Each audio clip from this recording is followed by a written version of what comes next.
नमस्कार।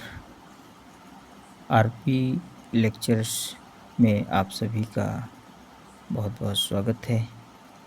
कक्षा 9वीं त्रैमासिक परीक्षा 2022-23 विषय हिंदी का आज हम अध्ययन करेंगे। इसके प्रश्नोत्तर देखेंगे। सबसे पहले देखते हैं सही विकल्प का चयन कर लिखिए। का पहला प्रश्न दुगुड़ व्यंजन है। दुगुड़ व्यंजन अढ़ा ढा होता है, तो दुगुड़ व्यंजन ये है। इसमें नीचे बिंदी आती है और ढा में भी नीचे बिंदी आती है।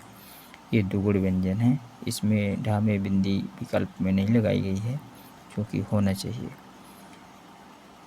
मुख्य रूप से देखा जाए तो हिंदी भाषा में 52 वर्ण होते हैं, जिनमें 11 स्वर, 33 मुख्य व्यंजन और 2 दुगुड़ होते हैं, 4 संयुक्ताक्षर होते हैं और 1 अनुस्वार और 1 विसर्ग होता है।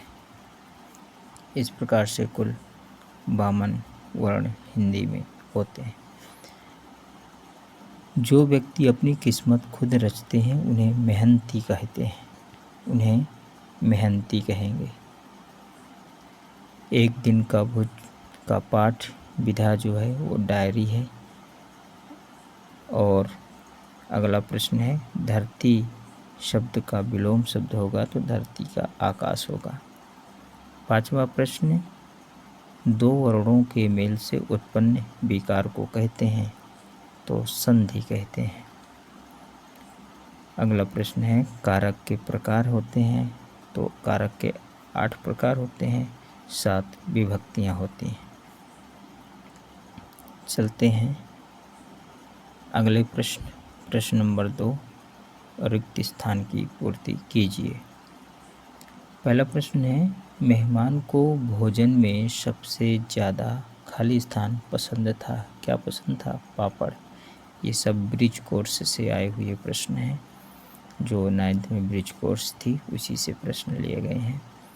अंतरिक्ष यात्री की उम्र खाली स्थान वर्ष से अधिक नहीं होनी चाहिए, तो 40 वर्ष से अधिक नहीं होनी चाहिए। रन फॉर यूनिटी मैराथन दौड़ किलोमीटर लंबी थी। कितना होती है? 3 किलोमीटर लंबी थी। वह तो पूर्णमासी के चांद के समान है। इसका खाली स्थान पे आएगा चांद के समान। 5वां है सतपुड़ा के घने जंगल खाली स्थान नींद में डूबे हुए से। अगला प्रश्न है दुष्ट व्यक्तियों के साथ साथ आदर्श प्राणेता भी होते हैं। प्रश्न नंबर 3 पर चलते हैं, जो कि है सही जोड़ी। देख लेते हैं सही जोड़ी। दुर्लभ। दुर्लभ का मिलान करिए कठिन से प्राप्त, कठिनता से प्राप्त में। और कबीरदास का सब सभी को पता है, कबीरदास की होंगी साखियाँ एवं शब्द सम्मानी जो होते हैं वो आदर योग्य होते हैं। मृतिका को मिलाइए मिट्टी से। 2 बैलों की कथा मुंशी प्रेमचंद की है और जहरीला होता है सांप। तो इस प्रकार से ये जोड़ी मिलान करनी है। आगे चलते हैं प्रश्न नंबर 4 पे, और उसका पहला जो प्रश्न है वो है हिंदी वर्णमाला में स्वरों की संख्या कितनी है? तो स्वर संख्या 11 मानी जाती है। इसके बाद सूरज का व्याह कविता में सुहाग के गीत कौन गा रहा था?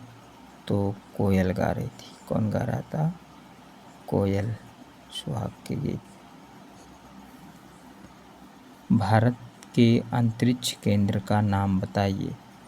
तो इसका उत्तर होगा भारत के अंतरिक्ष केंद्र का नाम बताइए। प्रश्न का उत्तर है इसरो। इसरो जो है इसका उत्तर है इसरो। विश्व का सबसे बड़ा जो अंतरिक्ष केंद्र है वो नासा है, जो अमेरिका के फ्लोरिडा शहर में स्थित है। और भारत का सबसे बड़ा अंतरिक्ष केंद्र जो है वो है इसरो। इसका उत्तर होगा इसरो। प्रश्न नंबर 4, बंशीधर को किसकी नौकरी मिल गई थी? तो बंशीधर को दरोगा पद की नौकरी मिल गई थी, नमक विभाग के दरोगा पद की।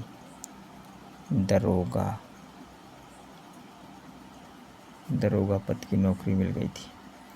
अगला प्रश्न है, झूरी के बैलों के नाम बताइए। झूरी के बैलों के नाम बताइए।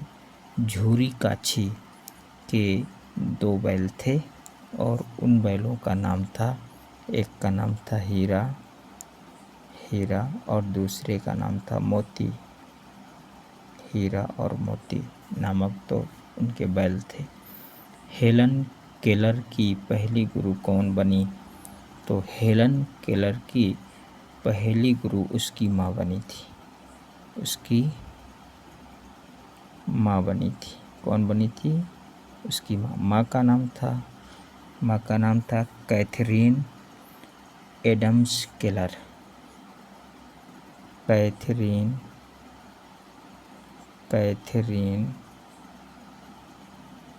एडम्स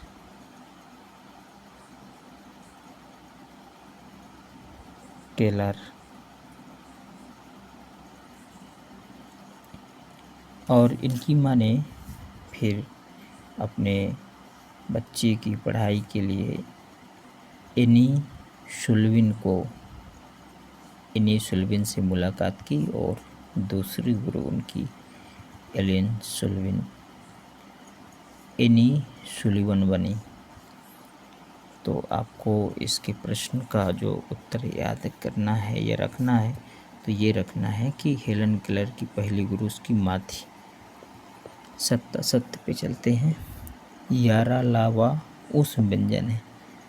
तो यारा लावा उस व्यंजन नहीं है, ये अंतस्थ व्यंजन है। कबीर की भाषा सदुक्खड़ी है, तो ये सही है। हरी घास पर चलना स्वास्थ्य के लिए हानिकारक है, गलत। स्वास्थ्य के लिए लाभदायक होता है। अड़ियल शब्द का अर्थ हठी है, ये सही है। धोखे से सफलता पाना सम्मानजनक होता है, ये गलत है। और हेलन केलर को तैराकी का बहुत शौक था, ये भी गलत है, क्योंकि हेलन केलर को तैराकी का शौक न होकर उनको घुड़सवारी का शौक था। पढ़ने लिखने के अलावा घुड़सवारी का उनको बहुत शौक था। तो उत्तर आएगा घुड़सवारी। घुड़सवारी इसका सही उत्तर होगा। तो इस प्रकार से ये कक्षा 9वीं का हिंदी का जो वस्तुनिष्ठ प्रश्न त्रैमासिक परीक्षा में पूछे गए थे, उनकी छोटी सी ये वीडियो रही। आप सभी से मिलते हैं किसी दूसरे प्रश्न पत्र के साथ। तब तक सभी को जय हिंद। सभी बच्चे इसे ज़रूर अपनी अपनी कॉपी पे पूरा पेपर हल करेंगे। एक बार पुनः सभी को जय हिंद।